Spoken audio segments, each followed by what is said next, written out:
We arrive in this world carrying a kind of emptiness nobody chose to bear, but that almost everyone learns to hide very early on.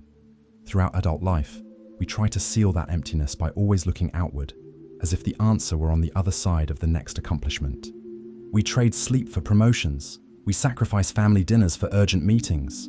We postpone affection and rest, believing that, in the near future, the number in the bank account will grow large enough to hand us peace and meaning. That promise sounds reasonable when you hear it from inside autopilot, but perhaps it's exactly what sustains the invisible cage that the contemporary adult wakes up in every day without realizing it. To understand this mechanism, we need to turn to the German psychoanalyst Erich Fromm. Take a look at your past week. Honestly, you woke up to the alarm clock of a job you never chose, you just accepted because it came along. You spent hours inside a car bought in installments to impress people you don't even really like all that much, deep down. You came home to an expensive house you barely spend time in because almost all of your time is spent earning the money to pay for it. And still, if someone asked you today whether you're a free man, you'd answer yes without hesitation. That's where the deafest problem of our time lives. The contemporary human being confused the feeling of having options on the shelf with the actual experience of being free. And that confusion is costing dearly. It's costing an entire life. Only the bill arrives in installments so small that almost no one sees the total. Only when the total shows up, at the end, all at once, does the shock come. And by then, it's usually too late to review the contract. Fromm wrote, in The Sane Society, published in 1955, a sentence that still unsettles anyone who reads it carefully. When a disease becomes collective, it stops being recognized as a disease. It becomes normal. It becomes scenery.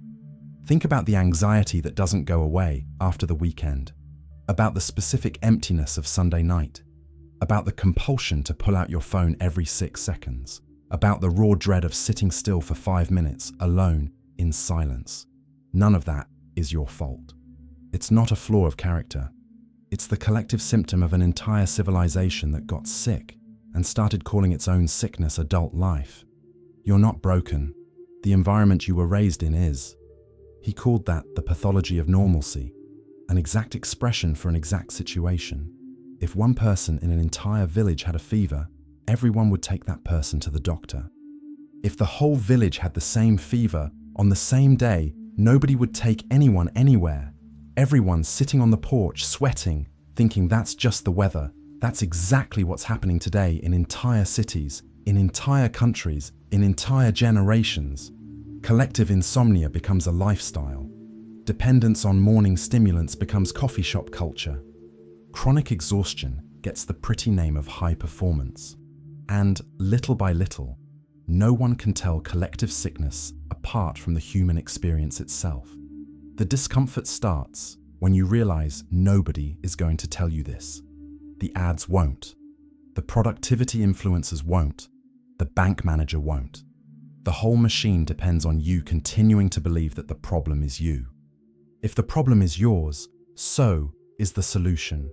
And the solution, they say, costs money. Another course, another app, another subscription, another sleeping pill, another expensive trip to de-stress from a life you hate. The cycle feeds itself. The sicker you get, the more you consume. The more you consume, the more you have to work.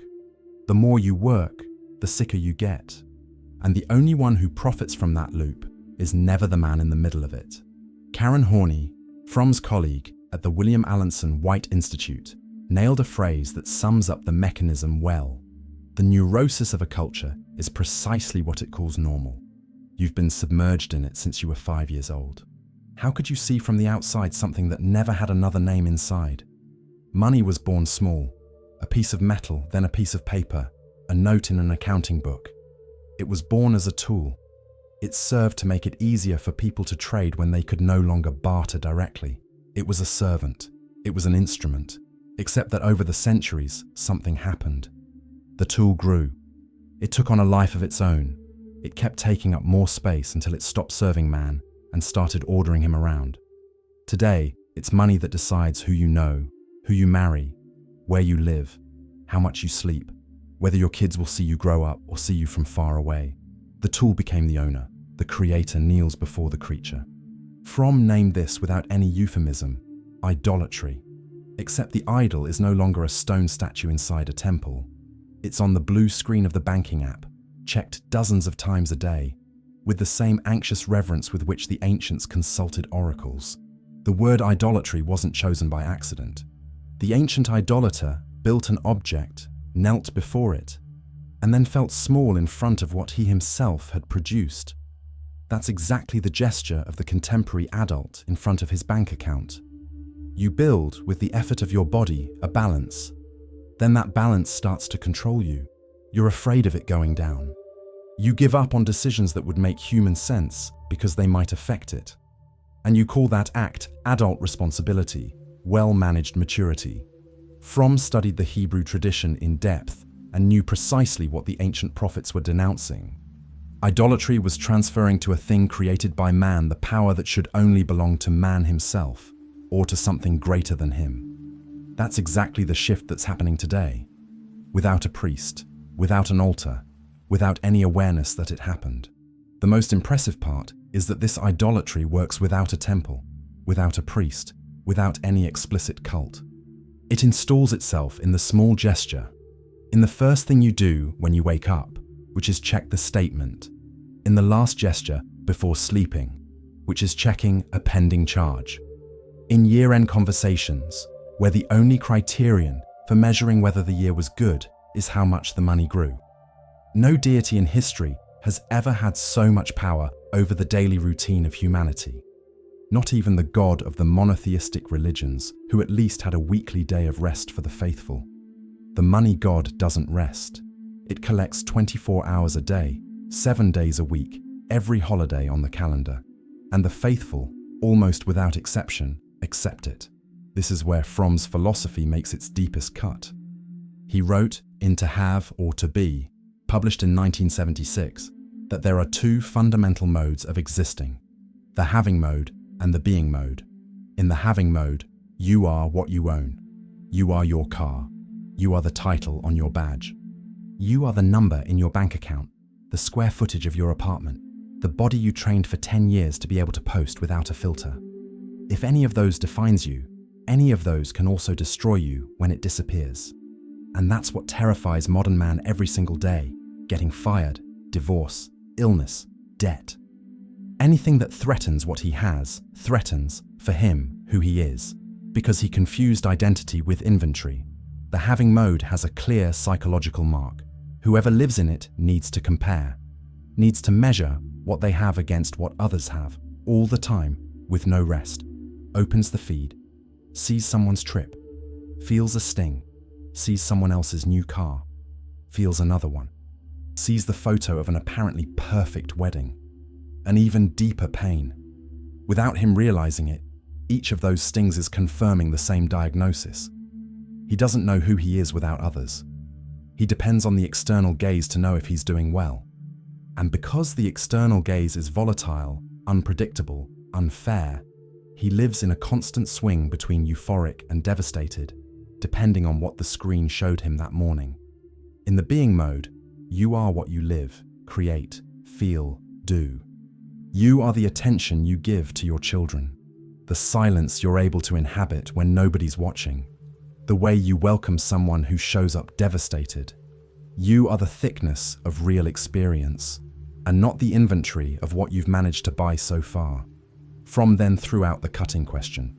If tomorrow you lost everything you have, who would be left afterward? If not much would be left. The problem isn't hypothetical. It's diagnostic. You built a house on top of financial quicksand, and you called that a life. The good news, if there is any at this point in the conversation, is that recognizing it is the first real move. Nobody changes what they pretend not to see. One of the harshest concepts Fromm developed is called the marketing character. It's the idea that contemporary man started seeing himself as a product on a market. You have to sell yourself well in the interview, sell yourself on the first date, sell yourself on the app, on the professional profile, in the avatar photo. Your value, you think without ever stopping to think, doesn't come from who you are internally. It comes from the price the market puts on you that particular quarter. And as any commodity knows, prices go up and down. Hence the anxiety that doesn't go away even when life, from the outside, looks fine. You're constantly evaluating yourself through the eyes of an imaginary buyer, and no imaginary buyer is ever fully satisfied.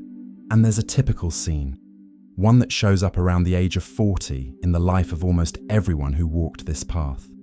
It's the exact moment when this bill finally arrives, with a weight nobody was expecting. I'll show you that scene later on. Pay attention when it appears. Also, pay attention to the vocabulary your generation learned to use when it talks about itself. Personal brand, portfolio, assets, networking, return on investment in a friendship. Each one of those expressions, which sounds neutral, is a small victory of market logic over the intimate language of the subject. When you start thinking of yourself in terms of a personal brand, you've stopped being a subject and started being a product on the inside. Once that frame is installed, everything that follows its logic. You stop cultivating friendships for the pleasure of the company. You start cultivating contacts that might generate opportunities. You stop resting because your body asks for it. You start optimizing rest to maximize the next round of productivity. Fromm was relentless in pointing this out. The person who lives like this is trading the substance of life for a non-stop performance. And performance, by definition, is exhausting. Nobody can hold up an entire life on top of a stage. There's an almost unmistakable symptom of someone who's been taken over by the marketing character without realizing it. It's the inability to like themselves when they're not producing, earning, posting, being praised, being noticed. If you take the external fuel away from these people for 3 days, something inside them crumbles. An unnamed sadness shows up. A sense of being invalid. A hurry to get back to doing something, anything. It's the product that's afraid of sitting on the shelf without a buyer for too long. One of the most discreet forms of death in life is exactly this. Dying little by little because the person forgot how to exist outside the gaze of the imaginary buyer. And the imaginary buyer, it's important to remember, never existed. You built him in your head by gluing together pieces of old teachers, bosses, parents, school classmates, and a vague digital audience that doesn't even really know who you are. Work, within this logic, stops being a vocation, a creation, or a service. It becomes a legal way, socially approved, even praised, for you to sell the very substance of your life in small daily pieces. 8 hours today, 10 tomorrow, 12 during the week of quarter close. You trade the scarcest thing you have, conscious time, for an amount of money. Then you usually spend that money on distractions that make you forget, for a few hours, that you hate the job where you earn that money. Streaming, delivery, alcohol, endless scrolling. Impulse purchases that already arrive at the door are little disappointing. Fromm argued that work, which could be one of the noblest forms of human expression, has been turned into an anesthetic. The subject no longer lives. He survives between the breaks in the workday, waiting for retirement, which is the pretty name for when I'll finally be able to live, if my body is still standing when that day gets here. Notice a typically modern scene, a 50-year-old man with a solid career, stable assets, grown children. He takes 2 weeks of vacation somewhere beautiful. On the first day, he's fine. On the second, he starts checking work messages on the sly. On the third, he makes up excuses to call the team. On the fourth, he's already relieved because he found an urgent problem that requires his attention. He himself builds the urgency. He himself rescues himself from the rest he'd been planning for months. Why? Because resting, for him, has become a form of exposure. Without the continuous production, he comes face to face with himself, and he no longer knows who the subject is that's left when the executive falls silent. It's the quiet tragedy of the having mode applied to work. The man became the title. The title became the man. And nobody can tell the two apart anymore. There's a technical name for this condition. And it predates Fromm by almost a century. Coined by another German thinker who saw the same mechanism from another angle. Karl Marx, decades earlier, had described this mechanism precisely. He called it alienation. The worker feels foreign in relation to the product he manufactures, in relation to the very act of working. And in the end, in relation to himself, because he spent so many hours being nothing but an instrument that he forgot how to feel like a whole person. Fromm took that analysis and pushed it even deeper into the psychoanalyst's office. He showed that alienation isn't only economic, it's existential.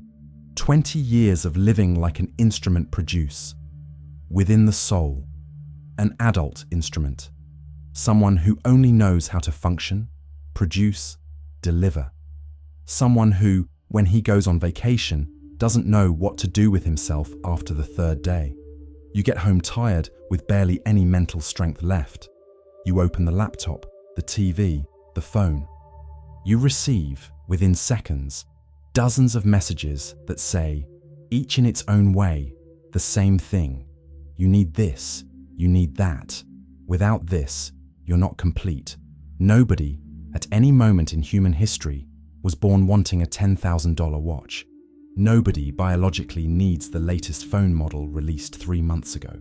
Fromm went straight to the point. Modern consumption doesn't exist to satisfy real needs.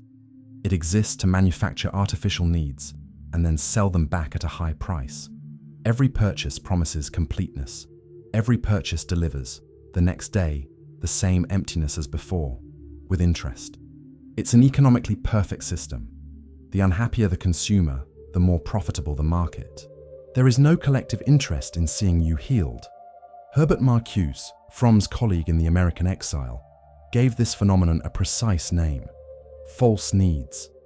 Needs that don't spring from human nature, but that were created by external interests and then planted inside the subject's head with such skill that he starts feeling them as if they were really his own. Because of that, the simple question, do I really need? This tends to be so hard to answer honestly. You no longer know what you need and what you've just been taught to want. Notice the small gesture that gets repeated millions of times a day in every corner of the developed world. Someone presses the buy button, feels a brief relief. Over the following hours, they wait for the shipping notification as if they were waiting for something important. They receive the package, they open it, use it for a few days, get tired of it, and the object goes to the back of the closet, next to the other objects bought for exactly the same reasons in the months before. Nothing changed on the inside. The anxiety that pushed the finger toward the button is still exactly the same, only now with a new bill on the next statement. Then comes the question everyone asks themselves in the shower. If I made twice as much, 3 times as much, 10 times as much, would that fix it? The answer is cold. It never fixes it. Whoever anchors their identity in having can never stop having. Stopping means ceasing to exist. The millionaire wants to be a billionaire.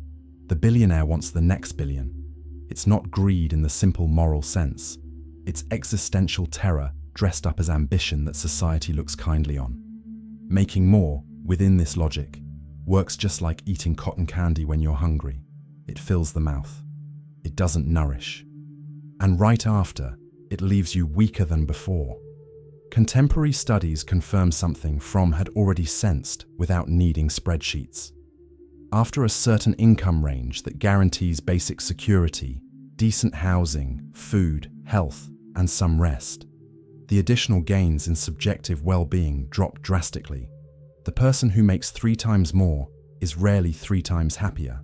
Often they're less happy because they also took on 3 times more responsibilities, more work hours, less time with the people they love. He wasn't against prosperity. He was warning that material prosperity alone is incapable of healing a soul that has lost contact with itself. It's like asking a blind painter to paint faster. The pace of the painting isn't the problem. The blindness is. And as long as nobody treats the inner blindness, no outer rays will fix anything in depth.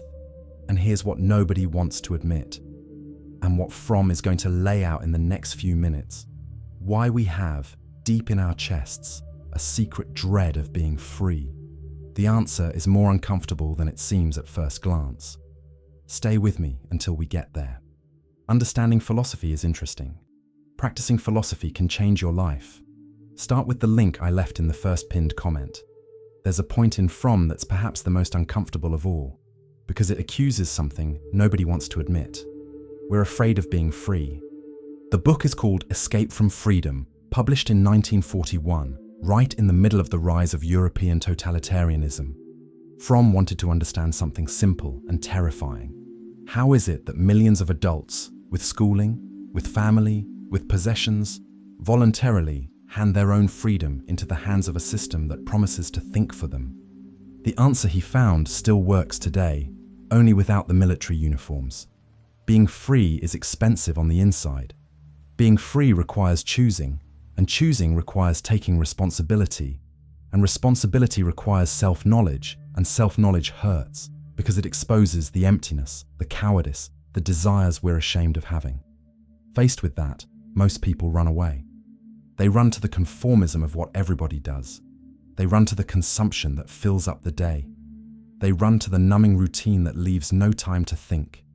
And money plays a psychological role that almost nobody notices. It becomes the perfect hiding place. As long as you're busy earning, spending, investing, accumulating, you don't have to stop and face the most terrifying question a human being can face. Who am I when nobody is watching? And what am I doing with the little time I was given here? The bank account, for modern man, works like a piece of plywood. It covers the hole. It doesn't close the hole. Many biographies of very rich people reveal this pattern in an almost repetitive way. They reached everything that should bring peace and still couldn't sleep at night. They swapped cars, houses, partners, countries, and the restlessness traveled along in the suitcase.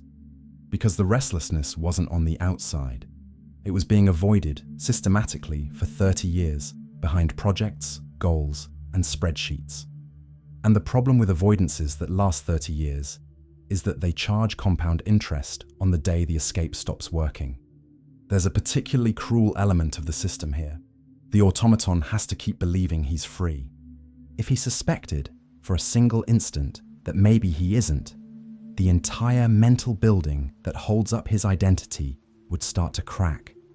Because of that, the system invests heavily in keeping the illusion of choice alive. You choose between 5 shades of paint for the wall, and you feel creative. You choose between 3 subscription plans, and you feel like the owner of your life. You choose between 2 candidates who were pre-selected through processes you had no control over, and you feel like you're participating in democracy. Those choices aren't useless. They're just too small for the symbolic weight the culture gives them. As long as the subject is busy choosing among surface options, he's not going to make the fundamental choices. The fundamental choices are rare, silent, they require courage. Nobody makes them for you. If you don't make them, they simply don't happen, and your life gets shaped by a mission. Fromm then creates a figure that describes with cruel precision the average adult in big cities. He calls him the automaton.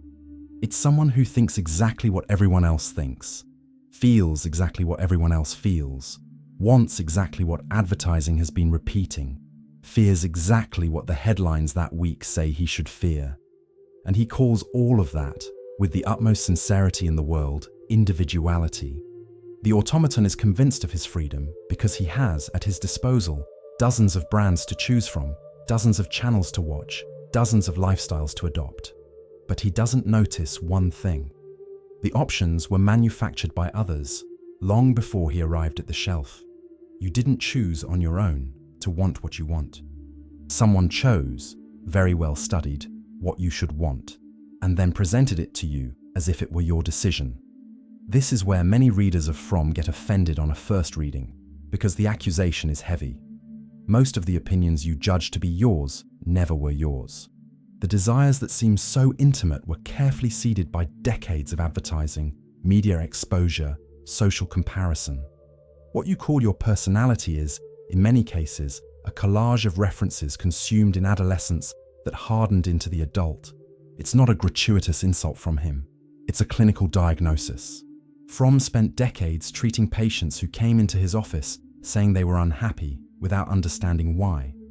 As the conversation deepened, they discovered they were living an entire life built around goals they had never examined. They got married because it was time. They had children because it was time. They chose a profession because it seemed right.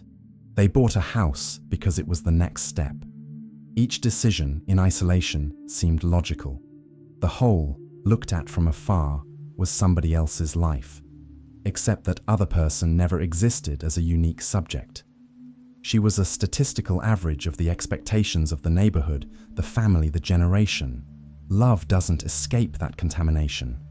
Maybe that's where it hurts the deepest, because love was supposed to be exactly the refuge from calculation. In The Art of Loving, published in 1956, Fromm denounced something that has aged with disturbing accuracy. In a market society, affection ends up being treated as a transaction. We look for someone at our level, which in practice means someone with a price tag similar to ours at that moment. We calculate gains and losses before we let ourselves go. We make, inside our heads, invisible spreadsheets of the emotional cost of that relationship. We're afraid of investing in the wrong one, a word nobody should be using to describe people. We use the language of capital to talk about human bonds. Modern love, most of the time, is not love. It's a limited partnership in which two lonely people team up to reduce a little bit of the size of each one's loneliness, until one of the two finds a more profitable option on the same market. That explains something the apps made visible, almost cartoonish. People discard potential partners at the same pace they discard products on an online shopping site. A swipe to the side.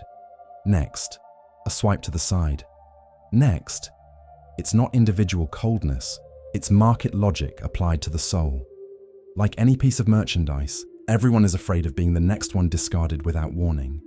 The result is an entire population that loves halfway, with a part of the heart always ready for the emergency exit. Nobody gives themselves, nobody takes a risk, nobody builds. Then everyone wonders why there's so much loneliness in cities full of people.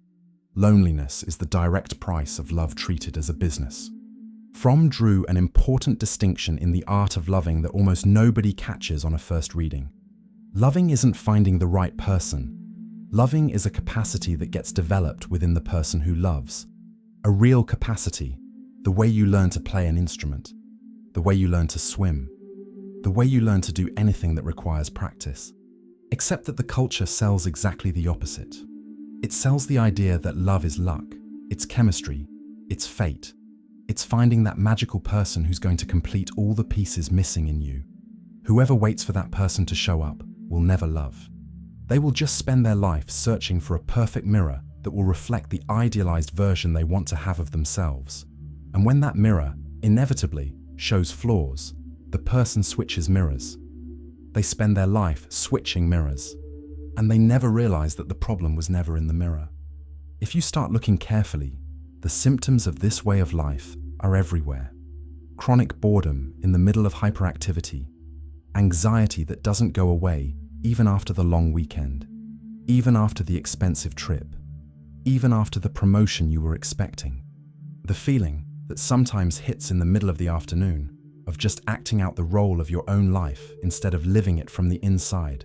The specific dread of Sunday nights, the inability to go 5 minutes without stimulation, the need to fall asleep with a podcast playing, because absolute silence is scary.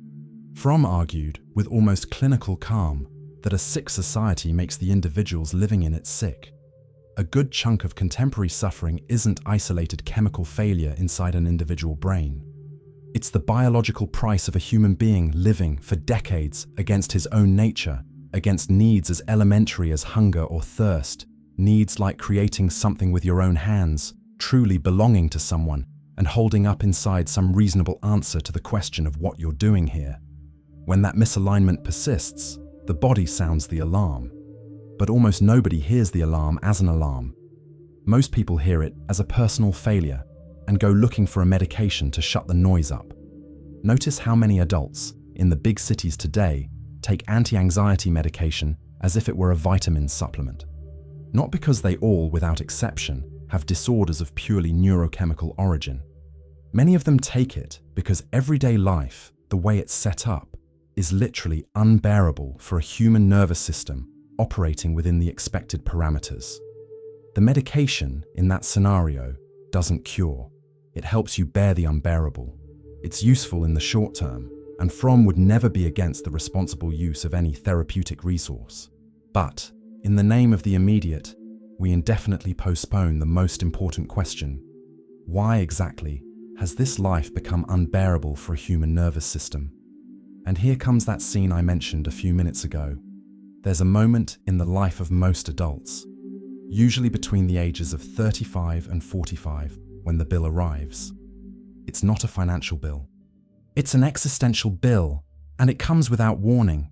It usually hits during a small event, a medical test that revealed something, the funeral of someone the same age, a child who turned into a teenager without your noticing, the reflection in the elevator after a long meeting.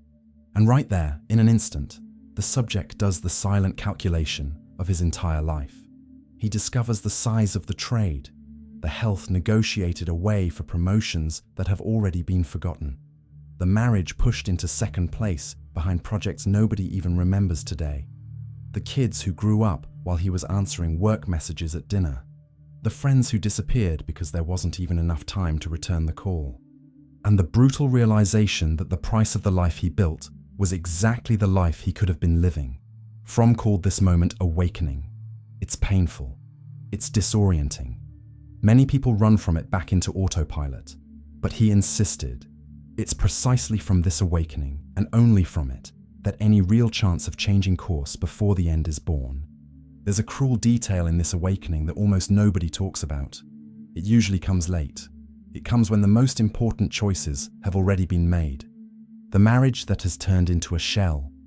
The children who have already formed their own personalities without the consistent presence of the father. The body that has already lost 2 decades of restorative sleep. The friends who have already rebuilt their lives in another country. You can't undo any of that. And still, even late, the awakening is the only door left open. Not because it fixes the past, because it prevents the next 20 years from being a faithful repetition of the previous 20. Whoever wakes up at 40 can still, with a lot of internal work, live from 40 to 80 as a whole human being. Whoever doesn't wake up gets to 80 and is nobody. Here then is where the turn begins. Fromm never proposed that anyone abandon everything and go live in a cabin. That would be trading one form of escape for another. What he proposes is a shift in internal orientation, discreet on the outside, radical on the inside. To be, in his vocabulary, isn't mysticism. It's being productive in the genuinely human sense, thinking for yourself, even when it's more comfortable to repeat what they say, feeling with authenticity, creating without calculation, even when there's no audience clapping, existing without having to display every step for a digital crowd that isn't even paying attention. It's replacing, inside yourself, the question, how much do I have, with the question, how am I living? Sounds small, written like that. It changes absolutely everything when practiced for 6 straight months. Fromm quoted, in To Have or To Be, the German mystic Meister Eckhart, who back in the 14th century warned, in very harsh words for the preacher he was, that whoever clings to things becomes a thing. Whoever clings to having stops being. A medieval monk and a 20th century psychoanalyst, separated by 600 years, arrived at the same conclusion about the human soul. A sign that maybe the conclusion is true, and not a passing fad of the era. Karl Marx, another author Fromm was in intense dialogue with, had noticed something similar on the economic level.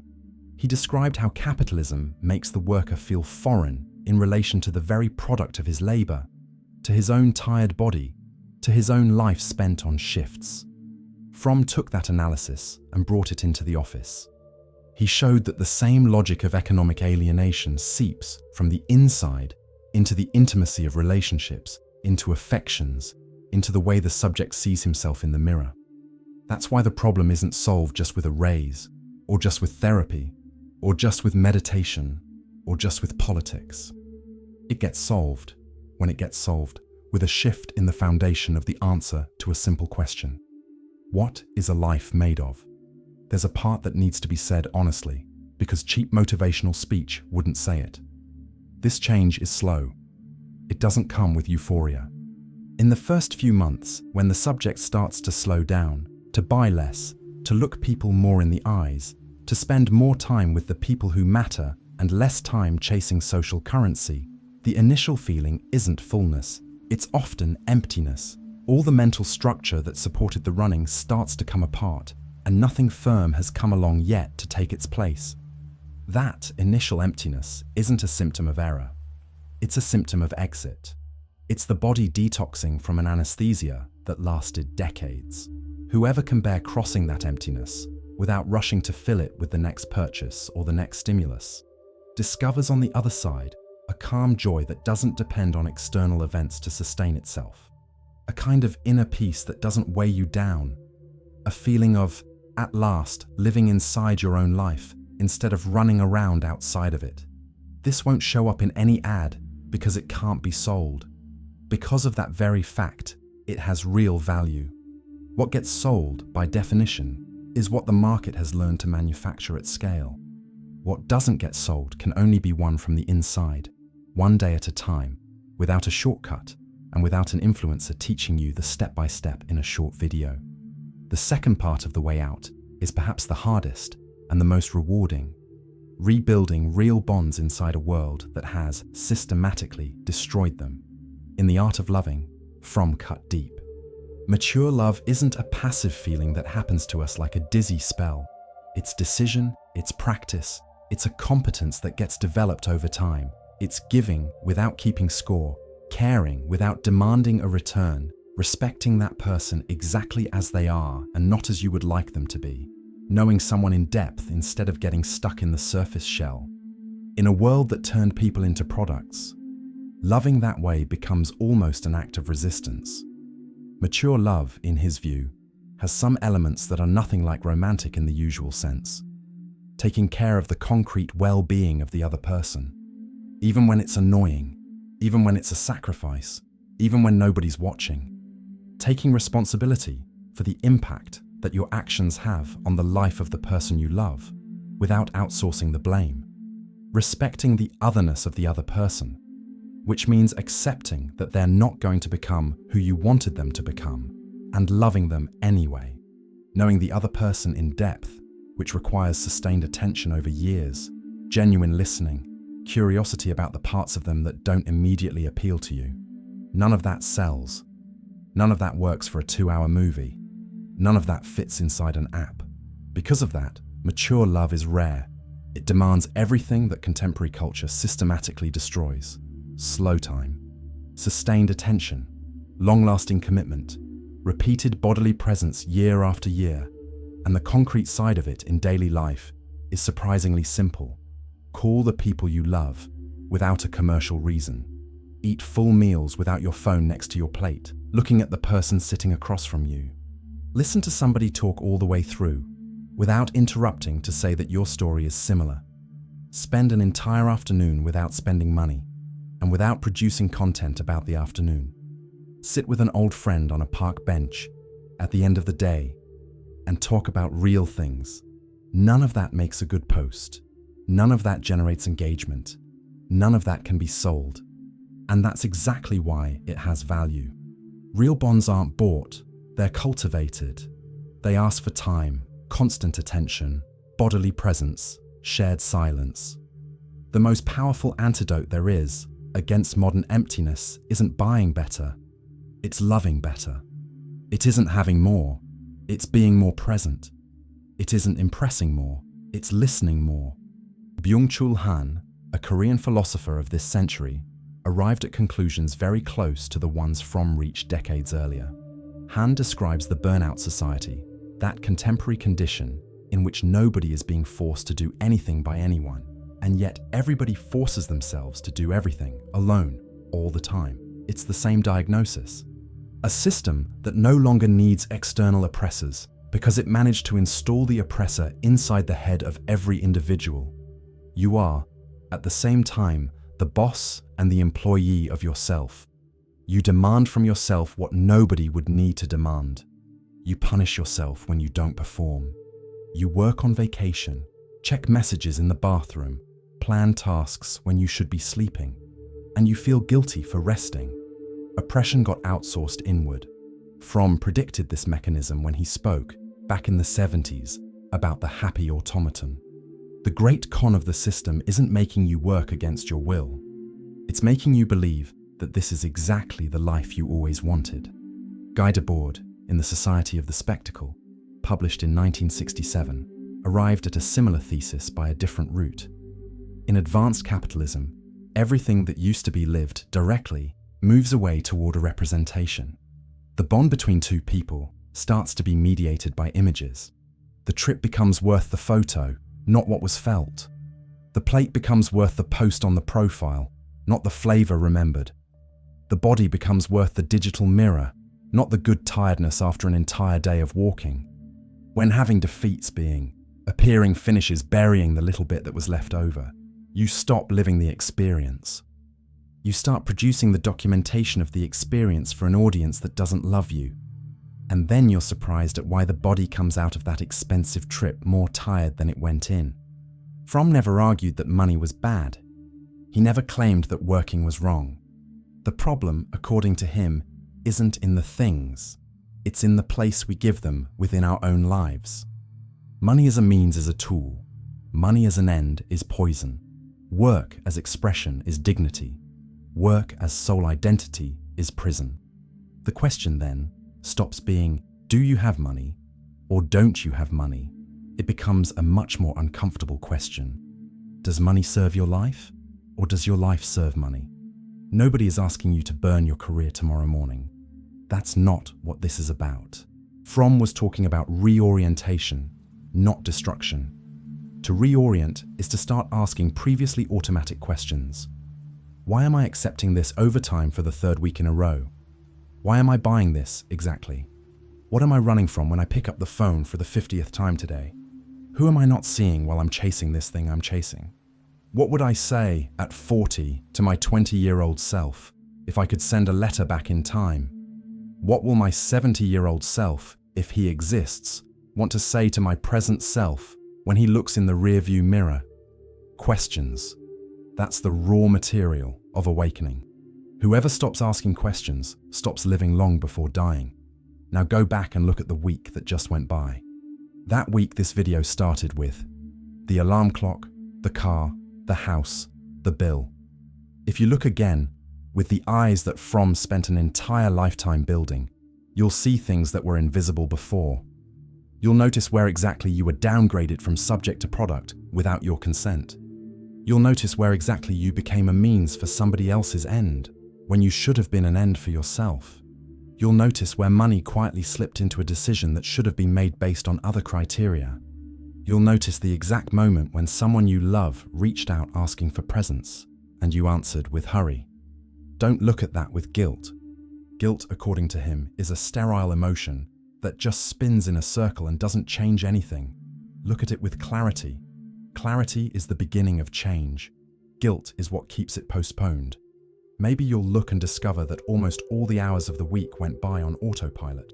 Maybe you'll discover that most of your decisions, when examined in detail, weren't your decisions. They were reactions to external stimuli, fitted into a script that someone else wrote before you got there. That's not an irreversible tragedy. It's just an honest snapshot of the point where you are. The point where you are now doesn't determine the point where you can be tomorrow. Nobody can change the past. Everyone, within certain limits, can influence the shape of the next 10 years. Fromm bet his entire body of work on that possibility. And there's an important detail in all of this. The change he proposes doesn't require you to wait for ideal conditions. You don't need to wait to save up money to start. You don't need to wait to finish college, get married, get divorced, move cities, retire. The change starts at the next meal, on the next phone call to your mother, on the next decision to look into your partner's eyes instead of at the screen. It's radically small in the gesture and radically huge in the result, if sustained over the years. And because it's made up of small gestures, nobody has a legitimate excuse not to start today, tonight even, at the dinner coming up a few hours from now. And here we get to where this conversation needs to get to. It's not about rejecting money. It's about refusing, with every ounce of strength you've got left, to let it define who you are. It's not about scorning the material world. It's about refusing to let it be the only world. It's not about turning your back on success. It's about redefining what success means before the success defined by others eats up your entire life. Maybe a concrete example of what this redefinition means would be useful. A guy who makes good money, has a stable career, but has dinner with his kids every Thursday without exception, with his phone on airplane mode. Another one who voluntarily cuts his hours so he can take care of his elderly parents, knowing he's losing out on the chance of a promotion in the next 2 years. A woman who turns down a position that would require moving cities because the life she built, with real friendships, real hobbies, a community around her, is worth more than the salary jump. None of these people are heroic. None of them are going up on the stage of a motivational talk to tell the story. They just discovered, in the middle of the road, what their own personal criterion is for what a good life means. And they started organizing their decisions from that criterion, instead of importing ready-made criteria from the collective rat race. Let me leave this video with you and a question that you can carry with you for the next few days. It'll work inside you in silence if you let it. What in your life today exists because of having? And what in your life today exists because of being? Sit down and write it out. 2 columns. Pay attention to which of the 2 is bigger, and then ask, with adult honesty, whether you're satisfied with that proportion. You have 1 life. 1. It's ridiculously short compared to geological time, and still it's immensely long inside itself. Every week you trade for money on autopilot is a week that doesn't come back. Every dinner you spend looking at the screen instead of looking into the eyes of the person on the other side is a dinner that's gone.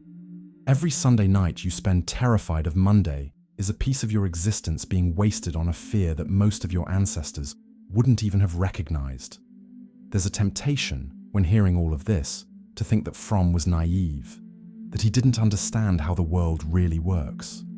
Nothing could be further from the truth. He lived through the escape from Nazi Germany, went through the Second World War, watched post-war American consumerism grow up in front of his eyes, saw up close the industrialization of affection. He wasn't proposing an innocent utopia. He was proposing, on the contrary, a desperate realism. If you don't shift the inner axis, he argued in many lectures given in the 60s and 70s, you're going to be ground up by the machine, smiling. And what's worse, you'll teach your kids to get ground up too. The child, without anyone having to say a word, learns to live by imitating the father he had. If the father spent his life chasing money as if it were a god, the son will grow up thinking that's the natural way to exist, and he'll build the same cage, a little more sophisticated, for the grandkids. That's how the disease passes from one generation to the next without anyone noticing. It doesn't pass genetically, it passes through daily example. Fromm died in 1980, leaving behind a body of work that remains current because he wasn't describing passing fads. He was describing, in precise terms, a structural condition of modern life that has only deepened since he left. The screens changed, the brands changed, the apps changed. The internal logic is still the same: having instead of being, appearing instead of existing, consuming instead of living together, accumulating instead of inhabiting. As long as that logic is accepted as natural, millions of adults are going to keep hitting 55 and discovering, too late, that they lost their whole lives earning things they can't take with them when they leave. Nobody is going to remember for very long how much you had. They'll remember for some time how much you were. And if nobody remembers even that, at least you will have lived, on the inside, a life that was yours, which is already infinitely more than most adults of this century manage to say at the end. If this video moved something in you, drop a like so more people can find this conversation, subscribe to the channel so you don't miss the next reflections, and consider joining the Members Club, where we go deeper into these themes at another level of honesty and practice. The inner silence that Fromm was describing starts with a really small decision. Let that one be yours, today.